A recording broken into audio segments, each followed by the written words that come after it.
Let me tell you a story about a man everyone ignored.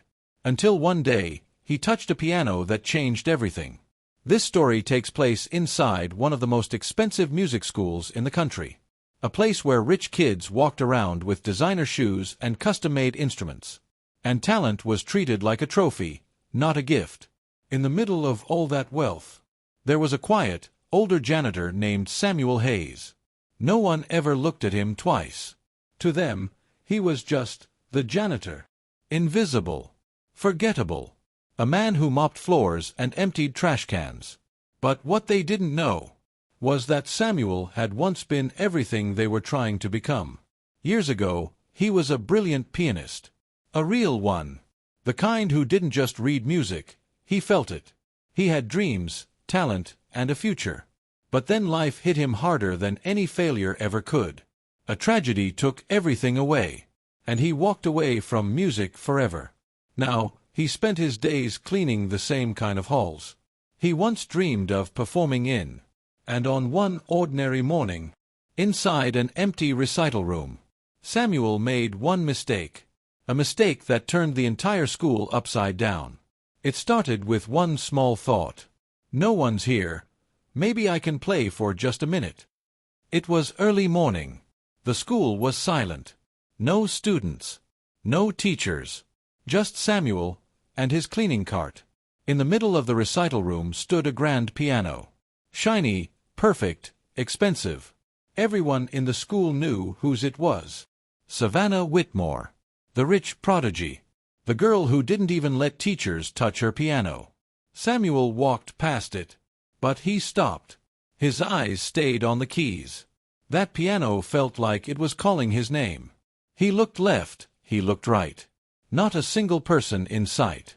Slowly, he pulled out the bench and sat down. His hands were shaking. It had been so many years. But the moment his fingers touched the keys, his whole body relaxed. He played one note, then two, and suddenly, a soft jazz melody filled the room. No sheet music. No practice. Just pure feeling. For those few seconds, Samuel forgot the mop. Forgot the uniform. Forgot the world. He felt alive. Alive, the way he used to feel on stage. Before life broke him. His eyes were closed, lost in the music. And because his eyes were closed, he didn't see the door open. He didn't notice the footsteps. He thought he was alone. He thought no one would see him. But someone did. Instead of asking, who played that beautiful music? They asked, why is a janitor touching a rich girl's piano? Samuel's hands froze on the keys. Savannah Whitmore stood at the door with two friends. Rich. Confident. Untouchable. Her eyes were full of anger, as if Samuel had done something unforgivable. One friend laughed.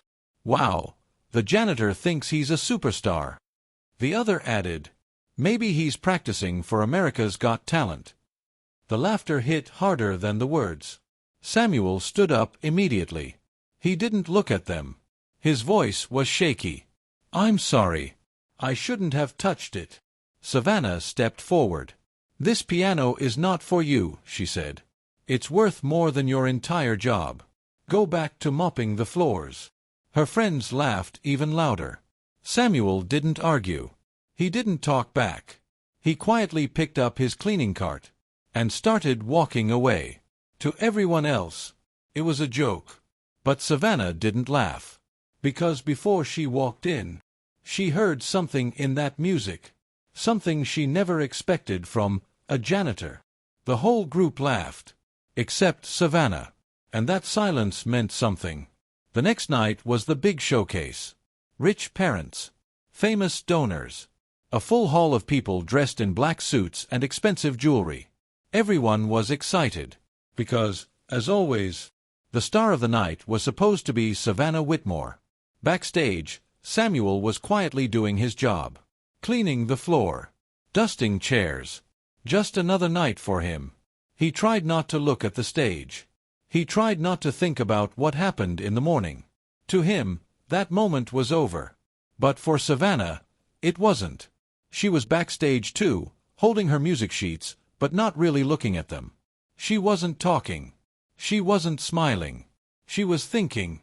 Every time her eyes passed the piano, she remembered the sound she heard. Not perfect, not practiced, but real. The audience finally settled. Lights dimmed. Host walked on stage. "Ladies and gentlemen," he said, "tonight's headline performer, Savannah Whitmore." People clapped. Cameras came up. Everyone waited for Savannah to sit at her piano. But she didn't. Instead, she walked to the microphone. The hall went quiet. She took a deep breath and said a different name. A janitor, walking to the piano, in front of rich parents and famous people. The whole hall went silent. People whispered, "Wait, is he serious? Why is he on stage? Is this part of the show?" Some students laughed. Some adults smiled like it was a joke. Samuel's heart was beating so fast. He felt it in his throat. He wasn't wearing a tuxedo or a shiny outfit, just his cleaning uniform and old shoes.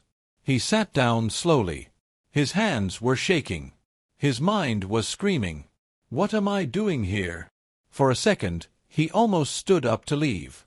But Savannah looked at him and gave a tiny nod. So he placed his fingers on the keys. The first note was soft, quiet, almost broken. Someone in the crowd sighed, as if they expected him to fail. But Samuel kept going. The music started gentle, then stronger and stronger. No sheet, no rehearsal, just pure emotion. Every note felt like a story. Pain, love, loss, and hope. The same hall that laughed at him in the morning was now frozen. Nobody moved. Nobody breathed. It wasn't a performance. It was a man opening his heart. When the final note faded, Samuel quietly stood up. And for the first time ever, nobody clapped. Not because it was bad, but because they were too shocked to even react. For a moment, the hall was silent. No one moved. No one clapped. And then, it happened. One person started clapping. Just one. Everyone turned to look at him. Then another person stood up. Then another. And within seconds, the entire hall was on their feet. A full standing ovation. The same people who didn't even notice him yesterday were now cheering for him like he was a star. Some teachers had tears in their eyes. Parents looked shocked. Even the strict headmistress was smiling like she'd seen a miracle. Samuel didn't know what to do. He wasn't used to applause.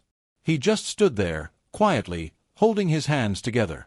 The headmistress walked up and asked softly, "Mr. Hayes, why didn't you ever tell us you could play like that?" Samuel looked at her, gave a small smile, and said, "Because if I told you, would you have believed me?" She had no answer. Because everyone knew the truth. They never cared to ask. They never cared to see him. They only saw a janitor. Until tonight. Samuel stepped off the stage slowly, thinking the moment was over.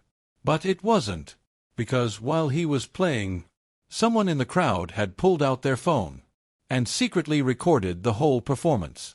And that video, that was about to shake the entire internet. By morning, the video had millions of views. Millions. People on Instagram, TikTok, and YouTube were talking about one name. The janitor pianist. News channels posted it. Music bloggers analyzed it. Famous musicians shared it with captions like, "Talent can come from anywhere."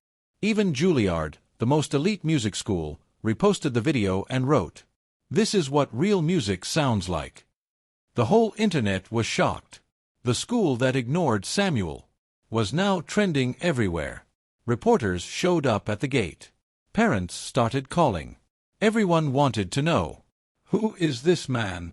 Some said he should be given a scholarship. Some said he should be hired as a teacher. Some said he should perform on TV. Samuel didn't ask for fame. He didn't want money. But overnight, he became a symbol of hidden talent. A man the world almost never discovered. Now the school had a problem. because they couldn't pretend he was just a janitor anymore. And the school had a decision to make.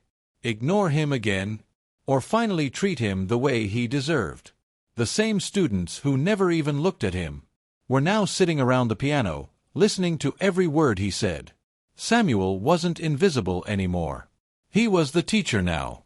The school called him into the office. The headmistress smiled politely and said, "Mr. Hayes, we would like to hire you as a music instructor."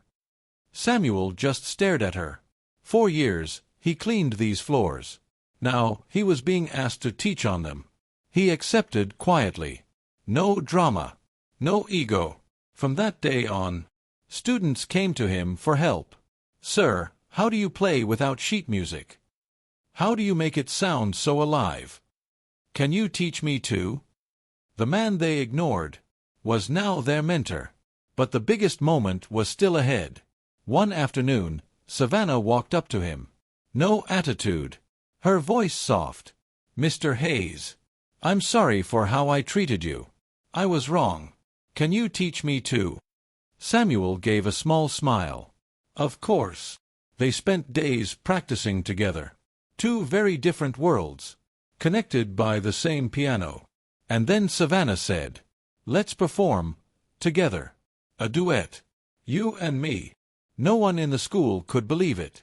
The star student and the janitor, on the same stage. It was the final showcase night. The hall was full. Parents, teachers, donors, everyone was waiting. But today, Samuel wasn't cleaning the stage. He was walking onto it. And he wasn't walking alone. Savannah walked beside him. The rich prodigy and the janitor everyone once ignored. They sat at the piano. 2 people, 1 bench. Savannah played the first notes. Soft, gentle. Then Samuel joined in. Deep, emotional, alive. And suddenly, the whole hall felt it. This wasn't just music. This was a story. A story about a man they never saw. A talent they never believed. And a chance he almost never got. The audience didn't talk. Didn't move. Just listened. When the final note ended, the hall exploded with applause. Another standing ovation. But this one was different. It wasn't for the janitor. It was for Samuel Hayes, the musician. Life had come full circle. He didn't want fame. He didn't need trophies. All he wanted was one chance to be heard. And when the world finally listened, they realized something important. Sometimes, the problem isn't that people can't hear talent. The problem is they never bother to look for it. Sometimes, the world just needs to stop judging someone by their job and start listening to what they carry inside.